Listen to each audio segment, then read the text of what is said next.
Hey, it's the podcast guy. Sutton United Talk Time on podcast. It's the Sutton Podcast. And there it is! Sutton United of the GM Vauxhall Conference have put out First Division Coventry City, winners of the FA Cup themselves less than 2 years ago.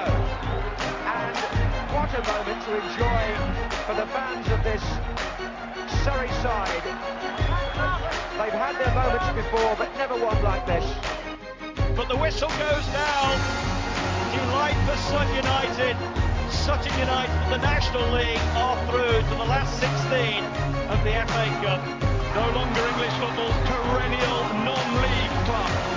A 123-year crescendo reaches a new peak for Sutton United, who are promoted to the Football League for the first time. Hello and welcome to the first in what I hope is a long-running series of ex-players interviews. I haven't quite decided on a name, but we're going to probably go with something like ex-U's point of views.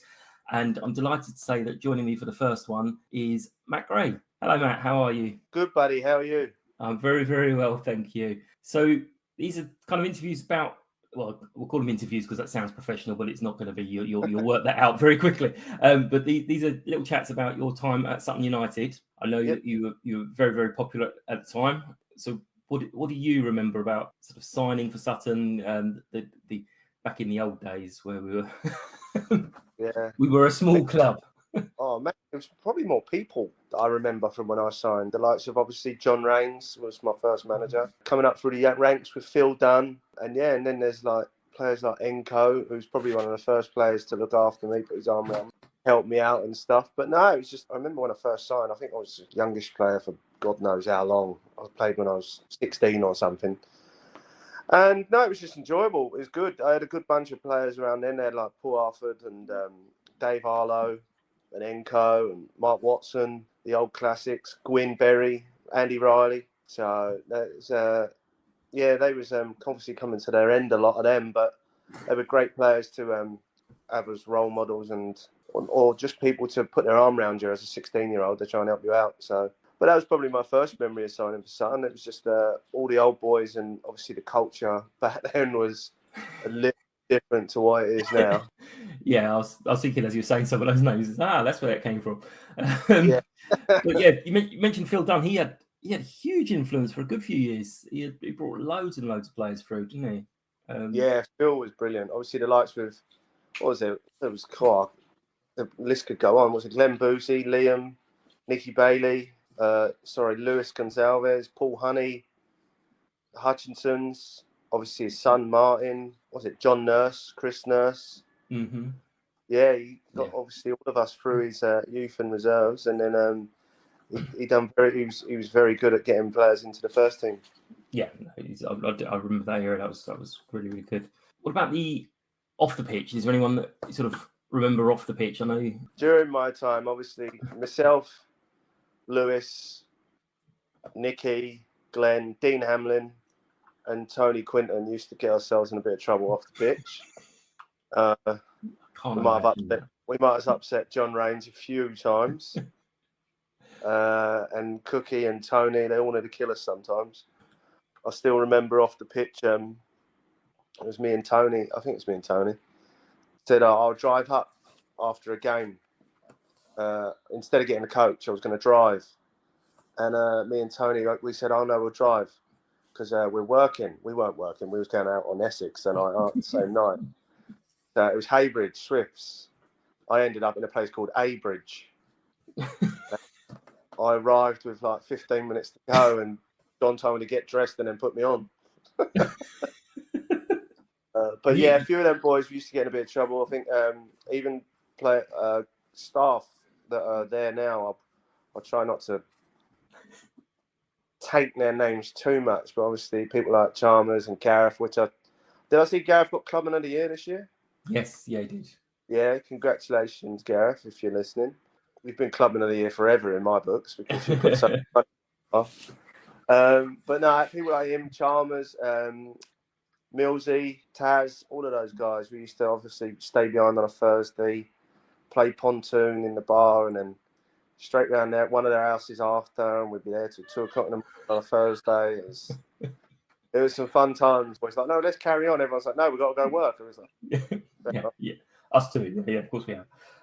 yeah. So you were, if I remember correctly, you were a striker when you first sort of started with us, but then you got converted quite quickly to a marauding wingback, I think. Yes. John, obviously, as in youth in the reserves, I scored first year, scored over 50 or so, and then three or four for the seniors in the first team. But then, yeah, John fancied me as a right back because I run all day. Mm. And then the next season, I was out on the right, running up and down, and eventually made that position my own, I suppose. Yeah, absolutely. There was you've obviously mentioned quite a few fans. I know there was a picture on Twitter a year or so ago where they were asking people to identify various players, and yours was quite a difficult one to identify, or it should have been quite a difficult one to identify. It turned out not to be very difficult at all, did it? No. Sort of a hand gesture towards someone. I'm probably sure it would have been towards either someone like Tony Quinton or someone, but I was told it was probably towards the away fans. Yes, and a few people noticed it straight away. Yeah, it's quite funny. It's just someone's back Yeah. and a finger, and it was like, oh yeah, that's Matt. Didn't even have me head in it. That was the worst thing. Yeah, exactly. Oh dear. But never mind. Fun. So, of the players you've mentioned, who do you kind of feel was the best player that possibly could have, should have gone on to other things? Obviously Nicky did. Mm-hmm. Nicky will always stand out because me and Nicky went to primary school together, secondary school together. We was at Fulham together, and we was at Sutton United together. So he always stood out. Nicky always stood out. He was class. He could do anything with the football. He could run all day. The kid could eat KFC half hour before kickoff and have the best game of his life. His preparation was terrible, but he was just ridiculously good. Obviously, John Nurse, natural finisher, ridiculous. I've always thought Lewis would have gone higher. Mm-hmm. But Lewis always stood out for me. He was just class. Composed on the ball, hard to play against, great defender, good in the air for someone so small, or not so small, but he just had a leap. It was just ridiculous. And I always thought he'd go on a bit higher, but no, it never. Unfortunately, never happened for him. But yeah, some of those players that they were just at a good conference player as opposed to where we was at Ryman, Prem and Conference South. Obviously, you mentioned jobs and stuff. So back at that time was the first kind of real time. It was some people were doing this as almost their main, and the other job was a part time. Yeah. Sometimes they started getting some good money, especially in that league, and then even after I left there and at some other clubs, you could almost survive off a semi-professional wage. And then fit other things around it. I know we had Kenny Davis, who was just released last year. He was still a taxi driver because that fitted really nicely around football because you could just pick and when you decided to play. But do you have any? I know you've said some of the memories, but do you have any? What's your fondest memory of being at Sutton? What's your go-to when people talk about the club? Arsenal and 6-1 on Boxing Day would be right. I don't think anyone's ever mentioned that. That was just a great day. It was just everything that could go right. Like Matty Fowler, Danny Bolt. I think I scored a free kick, but then even the players I played against, obviously they ended up becoming quite good friends, like Surley, David Graves, and all those players. That was just, when you think back of it, it was like all players who you actually stayed in touch with forever. And it was just a Boxing Day, it's Christmas. I mean, it's a great vibe, and then after it was brilliant. Dan Taz did a T-shirt that still does the rounds every now and then. You use sort of the score line and all the scorers on there. It's still sitting in my wardrobe. It doesn't fit anymore, but it's in my wardrobe. I still remember they had a picture in, I think it's the non-league paper, and it was just after I scored the free kick. I still remember the picture where literally every one of our players was in a pile on top of me, and it was literally just a mound of 11 blokes just celebrating. It was brilliant. Big Toby Pineda on the top of it. No, that was good. But then, obviously, that was obviously when we finished second in the Ryman Prem behind Canby Island. Mm-hmm. That team was so good because I think we lost once in the last 5 months of the season or something like that, and it was unbelievable. Obviously, we had Nursey, we had Bolty, we had Nicky, myself, Tony Quinton, and yeah, we just had a great team that year. And it's unfortunate that we come up a bit short. Unfortunately, we started a bit late in regards to playing well, and unfortunately, can be done us. But that was a great season. Well, that leads me on. I'm going to skip a little question, but do you feel in your time you sort of could say that we underachieved, overachieved, or was about right with your time at Sutton? I reckon we underachieved maybe a year or two, definitely, especially in cup competitions. I know we'd won the Surrey Cup a couple of times, but yeah, especially in like FA Cups and trophies and stuff like that. Quite a few years. It was so annoying. You lose to lower league teams. I'm not saying they weren't better teams, but you just go out, confident out there, and you've got the team. You got the team we had, and and some days it didn't happen. And that's what they say the old beauty of the cup, innit? But unfortunately, we was on the receiving end quite a few times. It's quite annoying. Yeah, and so is there any stories that you can tell off the pitch that perhaps you might need to change some of the names? I'll tell you the one that really pissed John and Tony off. It was funny because it was me, Lewis, Nicky, and Chris Nurse, and I think maybe Dean Hamlin. And we was in what was back then Legends in Sutton. And we might have been a little bit tipsy, shall we say, when we were coming out at 2 o'clock in the morning on a Friday, the night before a game.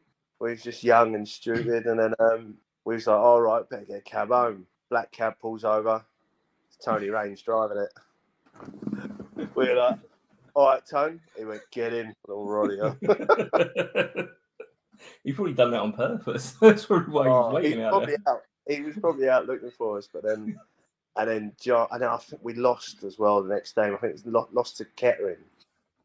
I always remember, yeah. And then I missed a penalty as well, and he hammered us. John Raines hammered us after the game, and sandwiches were flying. I remember that. It was the whole tray had got smoked. Bottles of water were lobbed at everyone. It's like, oh God. But yeah, that wasn't very good. I remember one. Do you remember a player called Rob Collins? He was a forward. He had like bleached blonde hair. Right, yeah. I always remember once we was in the changing room, and John weren't happy. He weren't happy at all. We conceded a goal from a corner, and last minute we drew 1-1. As we was in there, John's going to get everyone. He's battering everyone, like hammering everyone. Pissed off that we'd thrown away 2 points. And Rob's in the corner. Rob's a nice kid. He's sometimes away with the fairies. And then John's having a go, and he's eating like an egg sandwich whilst John's having a go at everyone. And he just comes out with, I knew I should have come back for that corner. And then next, Danny Bolt started laughing whilst John's hammering us. He then walked out the old fire exit, out the side. In the first team change to be the toilets and then the fire exit. He's gone out there laughing. Tony Raines has gone out laughing. Cookie's in the corner under his jumper, and all the players are trying to look at John without laughing. And then Danny Bolt's trying to get back in for 20 minutes, and John said if anyone opens that fire exit, they're fined 50 quid. Bolt had to stay outside for about an hour. Oh yeah, it was some fun times. It was silly, stupid, but it was some fun times there. It just sometimes probably the culture could have been a little bit better looking on today's game.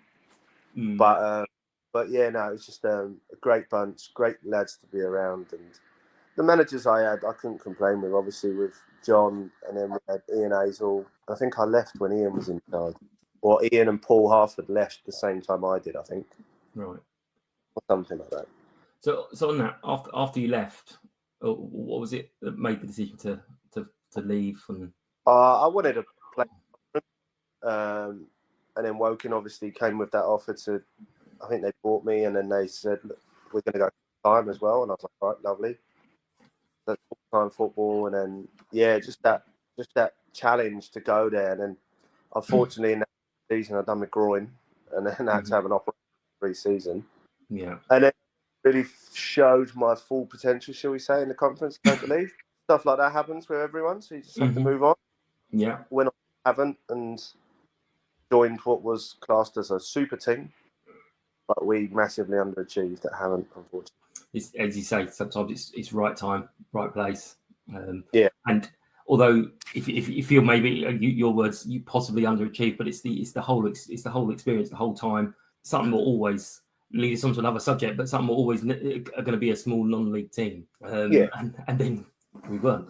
And then your namesake came to us. You did mention a little story just before we came on air about Matt. The year I think it was the year I went to Woking. Obviously Paul Doswell was in charge at Eastleigh, and my phone rang, and it's like, hello. I didn't know the number, so I answered. I was like, hello, is that Matt? I was like, yeah. He goes, hello mate, it's Matt Gray. I was like, what? When I'm Matt Gray, yeah. He went, no, my name's Matt Gray. I went, you having a wind up or what? And he went, no, it's Matt Gray. I work with Paul Doswell at Eastleigh. I was like, you probably could have started with that, couldn't you? He was like, probably should have, shouldn't I? I was like, yeah. But no, we had a little chat. They wanted me to go down and have a chat at Eastleigh and stuff like that. But things didn't quite pan out how they wanted it or I wanted it. It was all good. Then obviously I got to move and went to Woking. But yeah, no, it was an interesting experience, that was. Yeah, as I said to you, it was bizarre for me when he joined us because I saw Matt Gray has signed, and I was like, blimey, I didn't realise he was back from Australia because I'm on your Twitter and everything. And I was like, okay, that's good. And then I saw Matt Gray in the dugout from the other side, but I'm basically blind. Saw a big bald bloke, and I was like, he's filled out a bit since he went to us, but okay, all right, whatever. And then it took me a little while to realise, oh no, hang on, that's not the same person here. But yeah, he's done things with Sutton. I mean, I know there was a little conversation with a couple of people a few weeks ago, months ago possibly. But do you still follow Sutton from afar? Do you still look out for any results? Yeah. Because obviously I've always followed Sutton ever since I've left, ever since I was at Woking, ever since I went to Woking, haven't. Kingstonians, even playing against you guys. Obviously, I still wanted you not to do well, apart from that final when we done your place for Kingston. But no, I always wanted the club to do well. And then my mum and dad have only just left the area, so whenever I speak to my mum and stepdad, Mr. Lowell would be like, "Oh, have you seen Sutton?" I'll be like, "Yeah, I see it."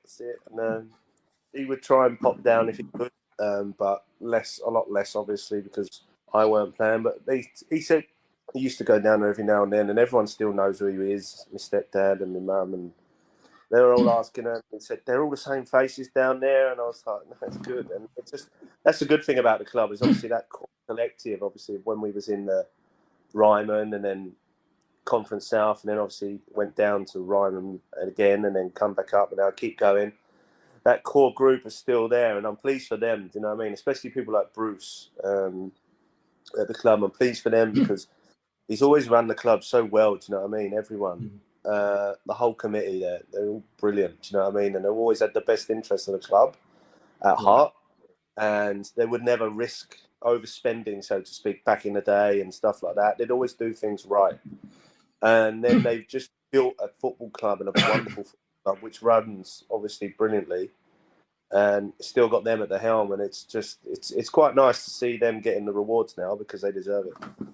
Yeah, I mean, you mentioned that they won't they won't spend. But some of the names you mentioned earlier in the chat, where we had that team, we had Nicky, we had John, we had a couple others, and they just were like, we have got a limit, we cannot go over this, and we ended up losing all those players. It did feel at the time. It felt at the time a little bit like, oh, we've got no ambition. What's going on? But it was just a case of they pointed to teams like Kingstonian and went, we're not doing that. That's not happening to us. We're going to be safe here. But did you ever think that Sutton was going to be an EFL team? No. So when Doz took over, obviously Doz is a businessman at the end of the day, and he's a very good businessman, and he's a good manager as well, and he knows how to get the best out of players and gets put good together. So I thought, when did he take over? Was it Conference South or Ryman? Ryman. I think we'd just gone down to the Ryman. Yeah, and I did think at that time, nah, I reckon he'll get them back to Conference South, but then when you got into the conference, and then yeah, I was like, oh, that'll be. Because I remember back in the day, just come down the conference when I made my and back in the Ryman, and I was like, oh, hopefully it's not like that, the old yo-yo where they go in, come out, and then stay around, float around, and maybe in and out. But then watching it, and then it's just smacking teams left, right, and centre, and then 2 years in the conference, and then up. No, I think it's about 5. Oh, was it? Yeah, because we went up. We had that good cup run where we ended up with Arsenal. Yeah. Then we had a very dodgy season, but at the time it's like, oh God, what's going on? But then you kind of, when you look back in hindsight, you're like, that was like one of 2 poor. Not even a poor season, just things didn't work out. Yeah. And then again, Matt's first year, he went up. So Matt took over at the tail end of Doz. He kind of was like, oh, you know what, I can't do this anymore. I don't know if I was talking to someone about it the other day. Just he'd had enough because it was a long journey and all the rest of it. He still lives. He still lives down there. And unfortunately, he ended up taking over at Havant very shortly after. He said he needed a break from football, and it was like, hang on a minute. But if a job opens up on your doorstep, you're not going to say, no, I'll give it a year or 2. But yeah, so Matt had a bit of a tricky start. There was a bit of dressing room upheaval where he was getting his own plays in and stuff. And then it was actually the season of basically lockdown that they went on this amazing thing. And all of us are standing there watching it on our screens because we couldn't go. So it was just a really bizarre experience for all of us going, hang on, this isn't real. This isn't happening. And then we got into the Hartlepool match, which was the last one. And we needed to win to secure the title, and we did. And it was like, oh my God, that's just absolutely amazing. And then, last season was his 3rd season in charge. And it was in the football league. So, and obviously, the last couple of games could have been in the playoffs. Yeah. I've looked at every single match and analysed it, and I was like, there's 2 points there. There's another point there. It's like, actually, but it is what it is. You can't be upset by it. Trophy final as well, and well, this is the thing. I mean, seconds away from winning it. I was watching it at home. I was watching it here. I know. I was so upset. But you mentioned the people and the fans and the core fans. What was quite odd at Wembley is obviously there was loads and loads of Sutton fans, lots of people, lots of interest. Some people have been quite harsh, calling everyone hangers on, but then you're seeing people who you see at the match every week with their wife and 2 kids, and you're like, well, hang on, that's suddenly 1 ticket turned into 4, so it's not quite as bad as everyone's saying. But what was really odd is the amount of people, the huge crowd of Wembley, that you could actually spot each other. And I think I pretty much saw every single one of the Sutton fans I normally see on a Saturday at Wembley, and we were sitting miles away from each other. It was just really, really bizarre. I saw family friends and stuff like that who actually now they were my mates, obviously. They never played football and stuff like that. They might be Chelsea fans or Palace fans and stuff like that, but they've got kids now that play for the Sutton. And now, obviously, you see that as well. You think, oh, hang this on. A lot of juniors' parents and with their kids that are all going, stuff like that. The kids thing is, I maintain, and I'm very mercenary, but I think it's genius. When they had the 3G, the Astro pitch, all the kids used to play and train on the pitch. And what that does is that puts that little seed into their head of this is my club. And that's a 20, 30 year investment, because that kid's always going to be something is my club. I played on that pitch. So yeah, I was, that's why I was disappointed at the pitch coming up, but it's worked out in our favour because we did really well last year. So. Yeah. And the last question that someone's suggested to me, and I think this is quite a good one. What skills or qualities do you think you would bring in Matt Gray in his prime to the current Sutton United team? Oh, Matt Gray prime, a right foot wand. No, I don't know. Look, at the end of the day, my game was about working hard. I had very good delivery, set pieces from crosses. long distribution, good passes. But the game's evolved so much from when I used to play. I actually put the boots back on this year to play because I've been coaching out here and I've been coaching at quite a good level. But then I sort of took a step away from it because I've not been enjoying it. So I've had a little step back and now playing golf instead, and I love golf. So, but the game's evolved now. Like the players of my attributes, which was getting a ball, I could spot a pass and stuff like that. Yes, players like that are needed now, but you need to be working hard. It's a lot more intricate than it used to be when I played. Matt Gray in his prime, I reckon he could do a lot. You put me out on right, it wouldn't be a right wing back either. It'd be a right of a free up top. That way I don't have to come back all the time. And get me a big boy in the box, and I'll take 2 touches and I'll just stick it on his head. Sounds perfect. But I think Matt Gray would still do a lot of damage. Let's say that. But no, It's just it's changed a lot from when I played. As much as I don't want to admit it, and like I said, playing now, I'm playing as a centre forward. So, but although I've had the last 7 weeks off because of dislocated my shoulder, and then I realised I'm like 38 years old. What am I doing? What am I doing? But no, it's fun playing with the kids now. Like obviously I'm 38 and running around with kids that are like 19, 20, and then they're good passing on information to them. And coach completely different how I used to play. But yeah, no, it's good passing on to these youngsters and helping them and guiding them and trying to get the best out of them. But yeah, I think golf's for me now. None of this running stuff. This running life's done for me. So I did point out I spoke to Nicky a couple of years back that watching his career as an attacking midfielder, and then as he's getting older, he's kind of just dropping back and back. So it's less running. Just I'll stay here. I remember one person said that to me when the first year I came. He used to be a centre forward, and he ended up at centre back. Was Chris Booth? Mm-hmm. He started. I think he was a centre forward, and then he just gradually went back and back and back. Yeah, a bit further back in goal soon. But obviously, you've mentioned you moved to us good few years ago now, wasn't it? It was 2011. Yeah. So you were coaching there. So how did you deal with young Matt Grays coming out of nightclubs? Yeah, I couldn't really say much because where I first started coaching was at little country stuff and stuff like that. So you didn't have a wonderful selection of footballers. Do you know what I mean? Because they all play AFL over here, like Aussie rules. So you didn't have a wonderful selection. But then I used to tell them that if you go out, just don't go stupid about them. But then obviously when I started coaching higher here in Melbourne and stuff, and it'll be what it is now. Like 48 hours before a game, if you found drinking, you wouldn't be playing. Yeah. So just standard. It's do as I say, not as I do. Sort of as I did. Learn from me. or as I do. I'm still going to go Friday. I'm coaching. All right. But you lot don't. If I found out, players wouldn't be playing. They're dropped, and obviously they'd lose out. They'd be fined a week's wages, stuff like that. So, but no, it's no. And to be fair, it was fun here. It was fun coaching, but yeah, it's not the same as back home and stuff. So that's why I was just a bit like, nah, it's not for me coaching over here. It must be different with people's different priorities and football kind of being down the pecking order. Because I'd say cricket's and rugby's up there as well. Yeah, it's just the clubs are just run completely differently over here.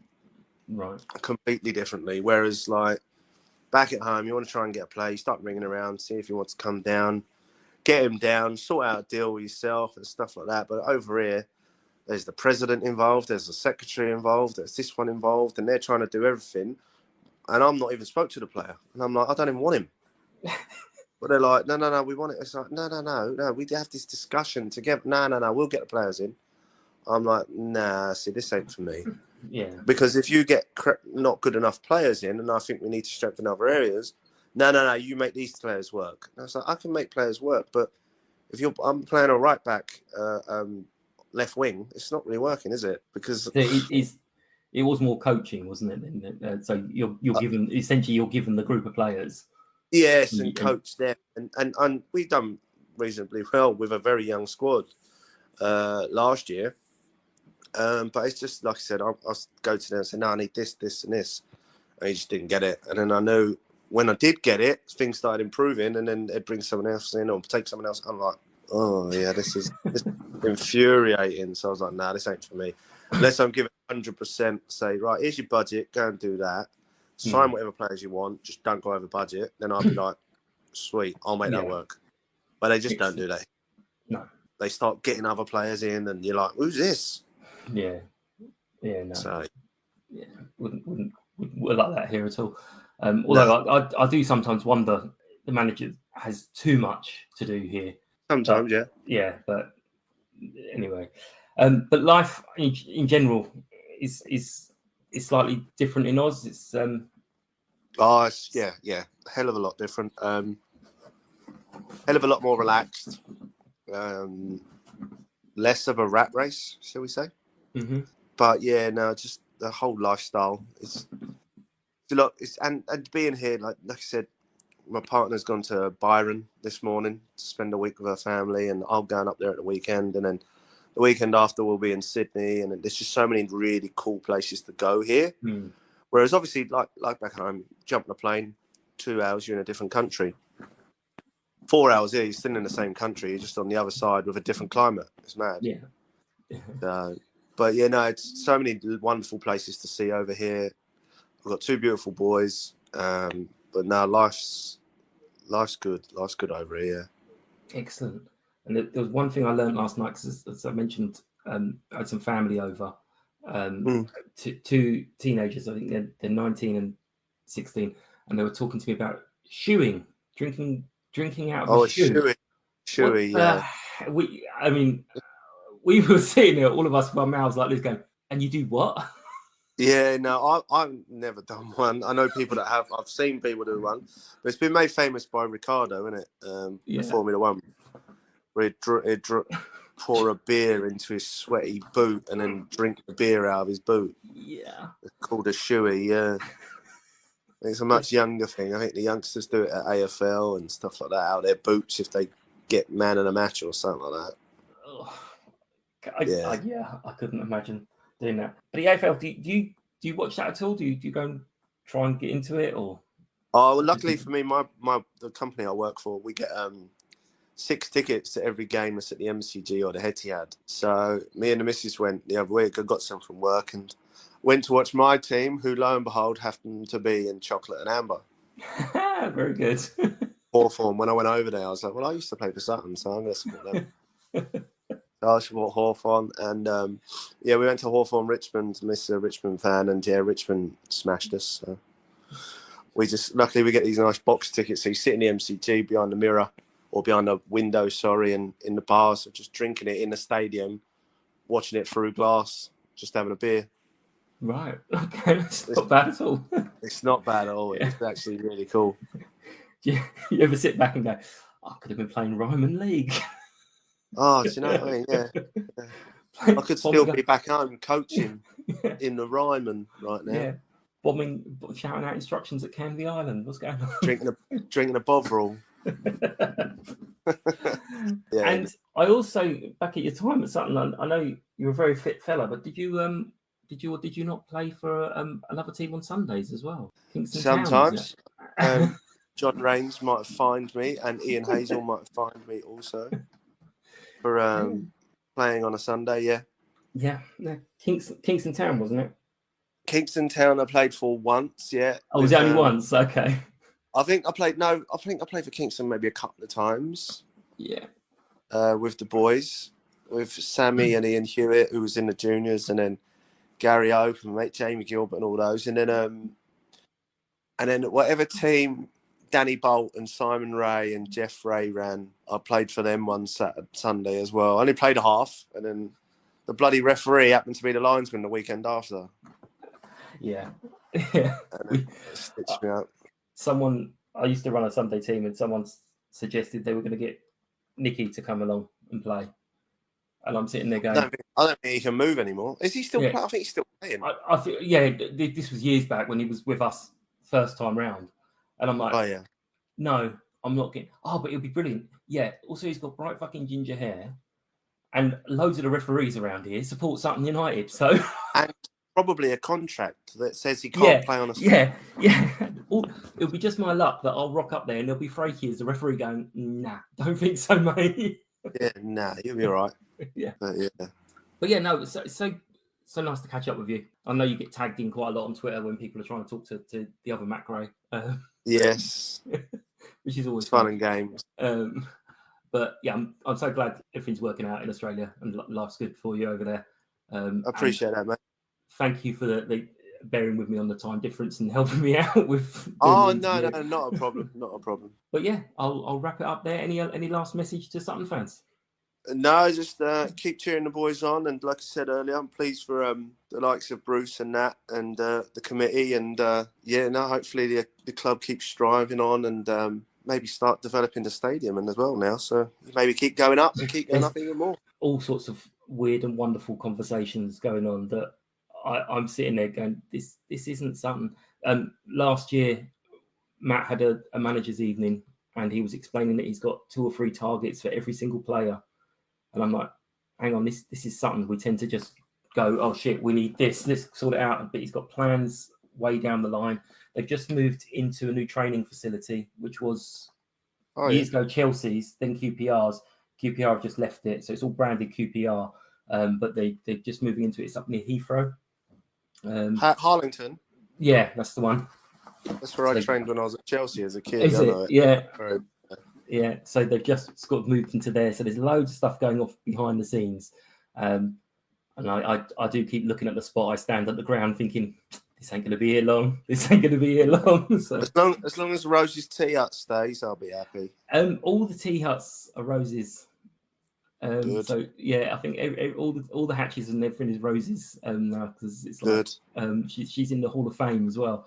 So yeah, she could be. A lot of people, obviously, a lot of new members and fans and that wouldn't have got to meet her, and I got to meet her luckily, and obviously a lot in my first year and a half, and she's the most wonderful woman in the world. So I'm glad they still kept that for her.